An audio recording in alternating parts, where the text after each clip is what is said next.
ఫ్లెక్సీలు కడుతున్నారు. దీని మీద గుళ్ళల్లో పూజ చేసి, ఎందుకంటే లడ్డూకు సంబంధించినటువంటి అంశం అది, పవిత్రమైన లడ్డూకు సంబంధించిన అంశం అది. వెళ్లి గుళ్ళల్లో పూజ చేసి చంద్రబాబు నాయుడు గారి విధానం గాని ఆలోచన గాని మార్చమని భగవంతుని ప్రార్థించమని మాకు పిలుపు వచ్చింది. ఆ దగ్గరలో ఉన్న వెంకటేశ్వర స్వామి గుడికి వెళ్ళాను, పర్మిషన్ తీసుకుని వెళ్ళాను, పూజలు చేశాం. అప్పుడు నల్లపాడు పోలీస్ సిఐ నాకు ఫోన్ చేశాడు, వంశీ. ఎస్పీ గారు అడగమన్నారండి, మీరు ఆ ఫ్లెక్సీని చింపడానికి వెళ్తున్నారా లేక పూజకి వెళ్తున్నారా అని. ఎందుకు చింపుతామయ్యా, పూజకి వెళ్తున్నాము అంతే తప్ప చింపే ప్రశ్న ఉద్భవించదు అని చెప్పా. పూజ చేసి వస్తుంటే ఏం జరిగిందో మీరు అందరూ చూశారు. కర్రలు, రాడ్లు తీసుకుని నా కారు మీదకి వచ్చారు. నా కారును కొట్టే ప్రయత్నం చేశారు, తిట్టారు, బూతులు, భయంకరమైన బూతులు. మీరు చూశారు ఒక మహిళ ఎలా తిట్టిందో, ఆమె సంగతి కూడా తర్వాత చెప్తా నేను.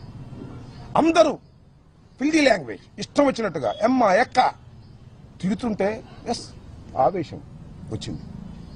స్పర్ ఆఫ్ ది మూమెంట్ బయటకు వచ్చి నేను కూడా బూతులు మాట్లాడాను. It is a purely reaction. నా ఉద్దేశం అది కాదు, ఇట్ ఇస్ ఎ రియాక్షన్.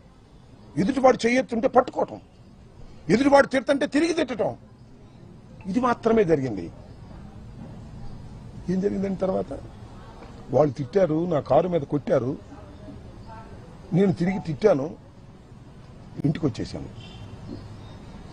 ఆలోచించాను 1-2 సార్లు, ఎందుకురా తొందరపడ్డాను.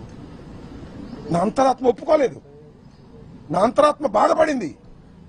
వెంటనే వాలంటరీగా వచ్చి మీ అందరి సమక్షంలో 4:20 4:30 మళ్ళా ప్రెస్ మీట్ అరేంజ్ చేసి, నేను చంద్రబాబు నాయుడు గారిని ఉద్దేశించి తిట్టలేదు, ఆ స్పెర్ ఆఫ్ ది మూమెంట్ లో, ఒక చిన్న ఆవేశంలో, వాళ్ళు తిడుతున్నారనేటువంటి ఉద్దేశంతో నేను ప్రతిస్పందించి తిట్టాను. అయినా తప్పే అది. నేను ఈ వయసులో ఇంత సీనియర్ అయ్యుండి తిట్టి ఉండవలసింది కాదు అని పశ్చాత్తాపడ్డాను. పడ్డానా పడలేదా? పశ్చాత్తాపడితే చెప్తారుగా చాలా మంది, పశ్చాత్తాపానికి మించిన ప్రాయచిత్తం లేదని నేను పశ్చాత్తాపడ్డాను. ఏం జరిగిందండి తర్వాత? ఎంత ఘోరం అండి.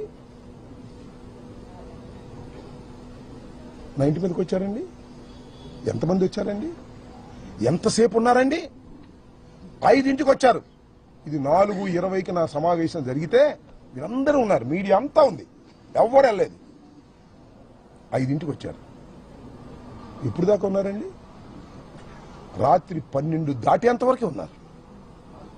ఇక్కడే బ్యాచ్లుగా వస్తున్నారు. పెదకూరపాడు వాళ్ళు వస్తారు, వినుకొండ వాళ్ళు వస్తారు, సత్తెనపల్లి వాళ్ళు వస్తారు, భాష్యం స్టూడెంట్స్ వస్తారు,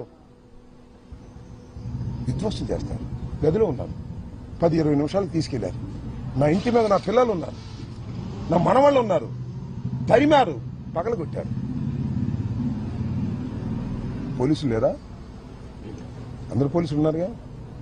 ఆపే ప్రయత్నం చేశారా?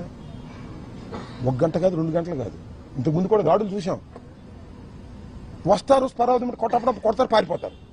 అలా కాదు ఇది, అలా కానే కాదు ఇది. 7 గంటల సేపు కరాళ నృత్యం చేశారు ఇక్కడ. ఎవరి మద్దతుతో చేశారు? ఇక్కడ పోలీసుల మద్దతుతో చేశారు.